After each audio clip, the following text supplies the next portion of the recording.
أعوذ بالله من الشيطان الرجيم.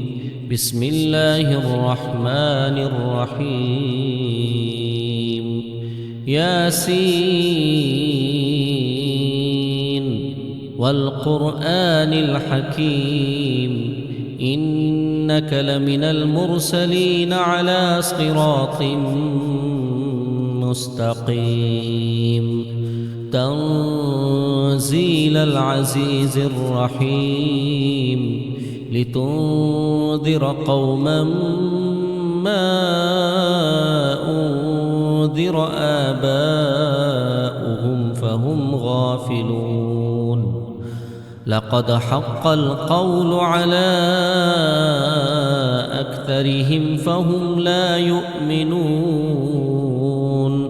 إنا جعلنا في أعناقهم أغلالا فهي إلى الأذقان فهم مقمحون. وجعلنا من بين أيديهم سدا ومن خلفهم سدا فأغشيناهم فهم لا يبصرون. وسواء عليهم أأنذرتهم أم لم تنذرهم لا يؤمنون. إنما تنذر من اتبع الذكر وخشي الرحمن بالغيب فبشره بمغفرة وأجر كريم. إنا نحن نحيي الموتى ونكتب ما قدموا وآثارهم وكل شيء أحصيناه في إمام مبين. واضرب لهم مثلا أصحاب القرية إذ جاءها المرسلون إذ أرسلنا إليهم اثنين فكذبوهما فعززنا بثالث فقالوا إنا إليكم مرسلون. قالوا ما أنتم إلا بشر مثلنا وما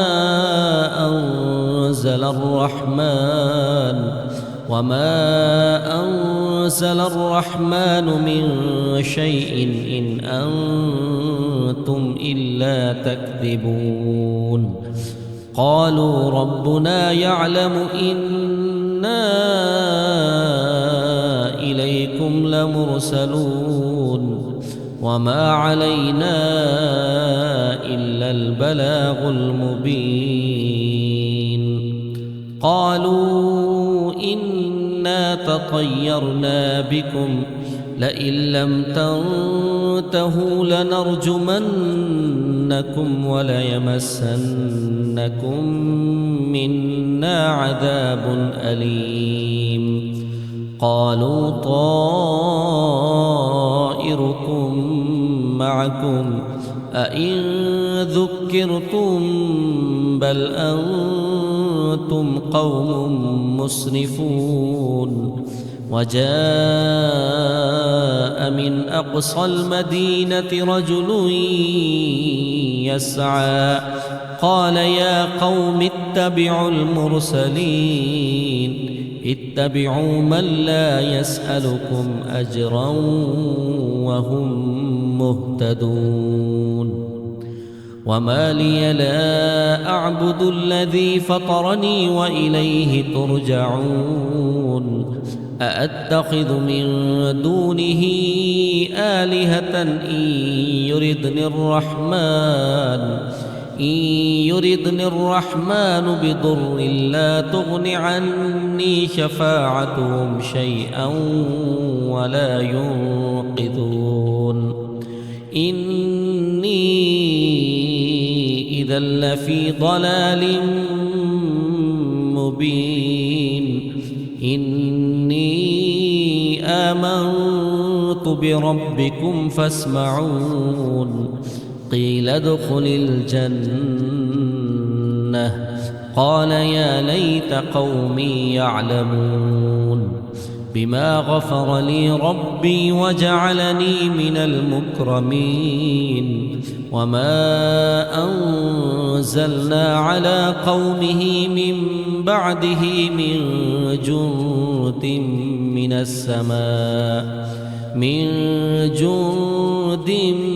من السماء وما كنا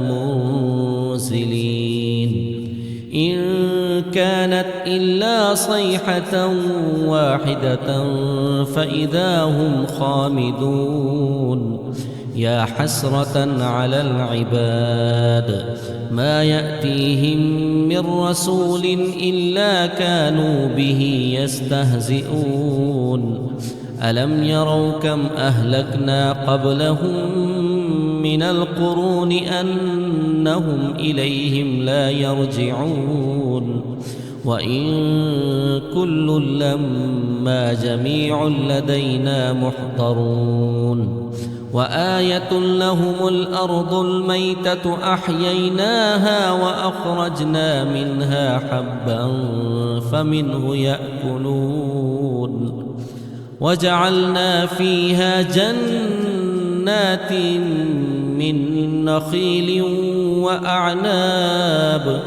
من نخيل وأعناب وفجرنا فيها من العيون ليأكلوا من ثمره وما عملته أيديهم أفلا يشكرون سبحان الذي خلق الأزواج كلها مما تنبت الأرض ومن أنفسهم ومما لا يعلمون وآية لهم الليل نسلخ منه النهار فإذا هم مظلمون والشمس تجري لمستقر لها ذلك تقدير العزيز العليم والقمر قدرناه منازل حتى عاد كالعرجون القديم لا الشمس ينبغي لها أن تدرك القمر ولا الليل سابق النهار وكل في فلك يسبحون وآية لهم أنا حملنا ذريتهم في الفلك المشحون وخلقنا لهم من مثله ما يركبون وإن نشأ نغرقهم فلا صريخ لهم ولا هم ينقذون إلا رحمة منا ومتاعا إلى حين وإذا قيل لهم اتقوا ما بين أيديكم وما خلفكم لعلكم ترحمون وما تأتيهم من آية من آيات ربهم إلا كانوا عنها معرضين وإذا قيل لهم أنفقوا مما رزقكم الله قال الذين كفروا للذين آمنوا أنطعم من لو يشاء الله أطعمه إن أنتم إلا في ضلال مبين ويقولون متى هذا الوعد إن كنتم صادقين ما ينظرون إلا صيحة واحدة تأخذهم وهم يخصمون فلا يستطيعون توصية ولا إلى أهلهم يرجعون ونفخ في الصور فإذا هم من الأجداث إلى ربهم ينسلون قالوا يا ويلنا من بعثنا من مرقدنا هذا ما وعد الرحمن وصدق المرسلون إن كانت إلا صيحة واحدة فإذا هم جميع لدينا محضرون فاليوم لا تظلم نفس شيئا ولا تجزون إلا ما كنتم تعملون إن أصحاب الجنة اليوم في شغل فاكهون هم وأزواجهم في ظلال على الأرائك متكئون لهم فيها فاكهة ولهم ما يدعون سلام قولا من رب رحيم وامتازوا اليوم أيها المجرمون ألم أعهد إليكم يا بني آدم ألا تعبدوا الشيطان إنه لكم عدو مبين وأن اعبدوني هذا صراط مستقيم ولقد أضل منكم جبلا كثيرا أفلم تكونوا تعقلون هذه جهنم التي كنتم توعدون اصلوها اليوم بما كنتم تكفرون اليوم نختم على أفواههم وتكلمنا أيديهم وتشهد أرجلهم بما كانوا يكسبون ولو نشاء لطمسنا على أعينهم فاستبقوا الصراط فأنى يبصرون ولو نشاء لمسخناهم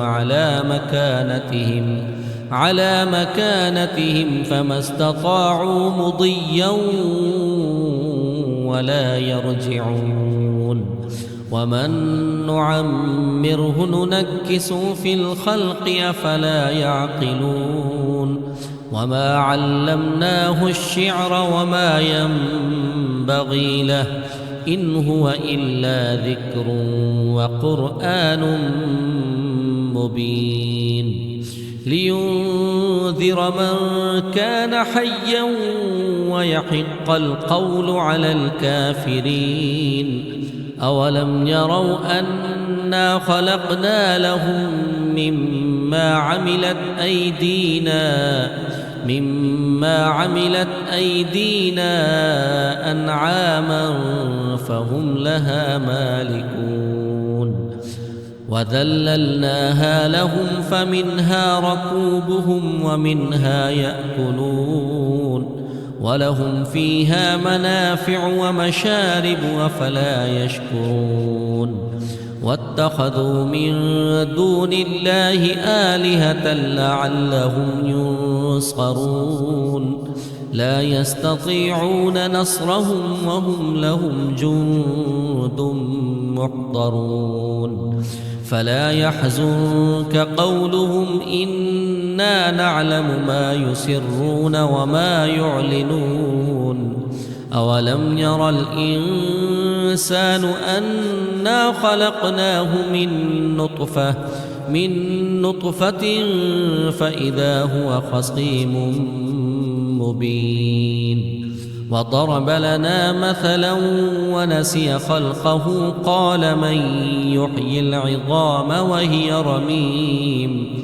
قل يحييها الذي أنشأها أول مرة وهو بكل خلق عليم الذي جعل لكم من الشجر الأخضر نارا فإذا أنتم منه توقدون أوليس الذي خلق السماوات والأرض بقادر على أن يخلق مثلهم بلى وهو الخلاق العليم إنما أمره إذا أراد شيئا أن يقول له كن فيكون فسبحان الذي بيده ملكوت كل شيء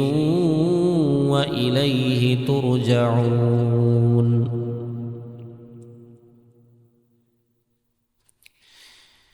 بسم الله الرحمن الرحيم. الرحمن علم القرآن خلق الإنسان علمه البيان الشمس والقمر بحسبان والنجم والشجر يسجدان والسماء رفعها ووضع الميزان ألا تطغوا في الميزان وأقيموا الوزن بالقسط ولا تخسروا الميزان والأرض وضعها للأنام فيها فاكهة والنخل ذات الأكمام والحب ذو العصف والريحان فبأي آلاء ربكما تكذبان خلق الإنسان من صلصال كالفخار وخلق الجان من مارج من نار فبأي آلاء ربكما تكذبان رب المشرقين ورب المغربين فبأي آلاء ربكما تكذبان مرج البحرين يلتقيان بينهما برزخ لا يبغيان فبأي آلاء ربكما تكذبان يخرج منهما اللؤلؤ والمرجان فبأي آلاء ربكما تكذبان وله الجوار المنشآت في البحر كالأعلام فبأي آلاء ربكما تكذبان كل من عليها فان ويبقى وجه ربك ذو الجلال والإكرام فبأي آلاء ربكما تكذبان يسأله من في السماوات والأرض كل يوم هو في شأن فبأي آلاء ربكما تكذبان سنفرغ لكم أيها الثقلان فبأي آلاء ربكما تكذبان يا معشر الجن والإنس إن استطعتم أن تنفذوا من أقطار السماوات والأرض فانفذوا لا تنفذون إلا بسلطان فبأي آلاء ربكما تكذبان يرسل عليكما شواظ من نار ونحاس فلا تنتصران فبأي آلاء ربكما تكذبان فإذا انشقت السماء فكانت وردة كالدهان فبأي آلاء ربكما تكذبان فيومئذ لا يسأل عن ذنبه إنس ولا جان فبأي آلاء ربكما تكذبان يعرف المجرمون بسيماهم فيؤخذ بالنواصي والأقدام فبأي آلاء ربكما تكذبان هذه جهنم التي يكذب بها المجرمون يطوفون بينها وبين حميم آن فبأي آلاء ربكما تكذبان ولمن خاف مقام ربه جنتان فبأي آلاء ربكما تكذبان ذواتا أفنان فبأي آلاء ربكما تكذبان فيهما عينان تجريان فبأي آلاء ربكما تكذبان فيهما من كل فاكهة زوجان فبأي آلاء ربكما تكذبان متكئين على فرش بطائنها من استبرق وجنى الجنتين دان فبأي آلاء ربكما تكذبان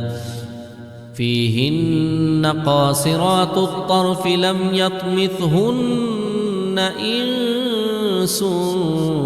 قبلهم ولا جان فبأي آلاء ربكما تكذبان كأنهن الياقوت والمرجان فبأي آلاء ربكما تكذبان هل جزاء الإحسان إلا الإحسان فبأي آلاء ربكما تكذبان ومن دونهما جنتان فبأي آلاء ربكما تكذبان مدهامتان فبأي آلاء ربكما تكذبان فيهما عينان نضاختان فبأي آلاء ربكما تكذبان فيهما فاكهة ونخل ورمان فبأي آلاء ربكما تكذبان فيهن خيرات حسان فبأي آلاء ربكما تكذبان حور مقصورات في الخيام فبأي آلاء ربكما تكذبان لم يطمثهن إنس قبلهم ولا جان فبأي آلاء ربكما تكذبان متكئين على رفرف خضر وعبقري حسان فبأي آلاء ربكما تكذبان تبارك اسم ربك ذي الجلال والإكرام. بسم الله الرحمن الرحيم. إذا وقعت الواقعة ليس لوقعتها كاذبة خافضة رافعة إذا رجت الأرض رجا وبست الجبال بسا فكانت هباء منبثا وكنتم أزواجا ثلاثة فأصحاب الميمنة ما أصحاب الميمنة وأصحاب المشأمة ما أصحاب المشأمة والسابقون السابقون أولئك المقربون في جنات النعيم ثلة من الأولين وقليل من الآخرين على سرر موضونة متكئين عليها متقابلين يطوف عليهم ولدان مخلدون بأكواب وأباريق وكأس من معين لا يصدعون عنها ولا ينزفون وفاكهة مما يتخيرون ولحم طير مما يشتهون وحور عين كأمثال اللؤلؤ المكنون جزاء بما كانوا يعملون لا يسمعون فيها لغوا ولا تأثيما إلا قيلا سلاما سلاما وأصحاب اليمين ما أصحاب اليمين في سدر مخضود وطلح منضود وظل ممدود وماء مسكوب وفاكهة كثيرة لا مقطوعة ولا ممنوعة وفرش مرفوعة إنا أنشأناهن إن شاء فجعلناهن أبكارا عربا أترابا لأصحاب اليمين ثلة من الأولين وثلة من الآخرين وأصحاب الشمال ما أصحاب الشمال في سموم وحميم وظل من يحموم لا بارد ولا كريم إنهم كانوا قبل ذلك مترفين وكانوا يصرون على الحنث العظيم وكانوا يقولون أإذا متنا وكنا ترابا وعظاما أإنا لمبعوثون أو آباؤنا الأولون قل إن الأولين والآخرين لمجموعون إلى ميقات يوم معلوم ثم إنكم أيها الضالون المكذبون لآكلون من شجر من زقوم فمالئون منها البطون فشاربون عليه من الحميم فشاربون شرب الهيم هذا نزلهم يوم الدين نحن خلقناكم فلولا تصدقون أفرأيتم ما تمنون أأنتم تخلقونه أم نحن الخالقون نحن قدرنا بينكم الموت وما نحن بمسبوقين على أن نبدل أمثالكم وننشئكم فيما لا تعلمون ولقد علمتم النشأة الأولى فلولا تذكرون أفرأيتم ما تحرثون أأنتم تزرعونه أم نحن الزارعون لو نشاء لجعلناه حطاما فظلتم تفكهون إنا لمغرمون بل نحن محرومون أفرأيتم الماء الذي تشربون أأنتم أنزلتموه من المزن أم نحن المنزلون لو نشاء جعلناه أجاجا فلولا تشكرون أفرأيتم النار التي تورون أأنتم أنشأتم شجرتها أم نحن المنشئون نحن جعلناها تذكرة ومتاعا للمقوين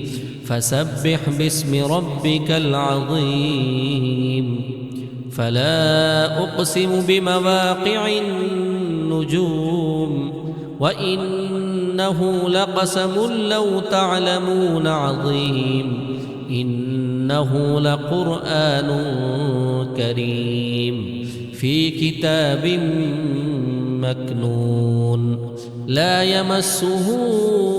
إلا المطهرون تنزيل من رب العالمين أفبهذا الحديث أنتم مدهنون وتجعلون رزقكم أنكم تكذبون فلولا إذا بلغت الحلقوم وأنتم حينئذ تنظرون ونحن أقرب إليه منكم ولكن لا تبصرون فلولا إن كنتم غير مدينين ترجعونها إن كنتم صادقين فأما إن كان من المقربين فروح وريحان وجنة نعيم وأما إن كان من أصحاب اليمين فسلام لك من أصحاب اليمين وأما إن كان من المكذبين الضالين فنزل من حميم وتصلية جحيم إن هذا لهو حق اليقين فسبح باسم ربك العظيم بسم الله الرحمن الرحيم تبارك الذي بيده الملك وهو على كل شيء قدير الذي خلق الموت والحياة ليبلوكم أيكم أحسن عملا وهو العزيز الغفور الذي خلق 7 سماوات طباقا ما ترى في خلق الرحمن من تفاوت فارجع البصر هل ترى من فطور ثم ارجع البصر كرتين ينقلب إليك البصر خاسئا وهو حسير ولقد زينا السماء الدنيا بمصابيح وجعلناها رجوما للشياطين وأعتدنا لهم عذاب السعير وللذين كفروا بربهم عذاب جهنم وبئس المصير إذا ألقوا فيها سمعوا لها شهيقا وهي تفور تكاد تميز من الغيظ كلما ألقي فيها فوج سألهم خزنتها ألم يأتكم نذير قالوا بلى قد جاءنا نذير فكذبنا وقلنا ما نزل الله من شيء إن أنتم إلا في ضلال كبير وقالوا لو كنا نسمع أو نعقل ما كنا في أصحاب السعير فاعترفوا بذنبهم فسحقا لأصحاب السعير إن الذين يخشون ربهم بالغيب لهم مغفرة وأجر كبير وأسروا قولكم أو اجهروا به إنه عليم بذات الصدور ألا يعلم من خلق وهو اللطيف الخبير هو الذي جعل لكم الأرض ذلولا فامشوا في مناكبها وكلوا من رزقه وإليه النشور أأمنتم من في السماء أن يخسف بكم الأرض فإذا هي تمور أم أمنتم من في السماء أن يرسل عليكم حاصبا فستعلمون كيف نذير ولقد كذب الذين من قبلهم فكيف كان نكير أولم يروا إلى الطير فوقهم صافات ويقبضن ما يمسكهن إلا الرحمن إنه بكل شيء بصير أمن هذا الذي هو جند لكم ينصركم من دون الرحمن إن الكافرون إلا في غرور أمن هذا الذي يرزقكم إن أمسك رزقه بل لجوا في عتو ونفور أفمن يمشي مكبا على وجهه أهدى أمن يمشي سبيا على صراط مستقيم قل هو الذي أنشأكم وجعل لكم السمع والأبصار والأفئدة قليلا ما تشكرون قل هو الذي ذرأكم في الأرض وإليه تحشرون ويقولون متى هذا الوعد إن كنتم صادقين قل إنما العلم عند الله وإنما أنا نذير مبين فلما رأوه زلفة سيئت وجوه الذين كفروا وقيل هذا الذي كنتم به تدعون قل أرأيتم إن أهلكني الله ومن معي أو رحمنا فمن يجير الكافرين من عذاب أليم قل هو الرحمن آمنا به وعليه توكلنا فستعلمون من هو في ضلال مبين قل أرأيتم إن أصبح ماؤكم غورا فمن يأتيكم بماء معين بسم الله الرحمن الرحيم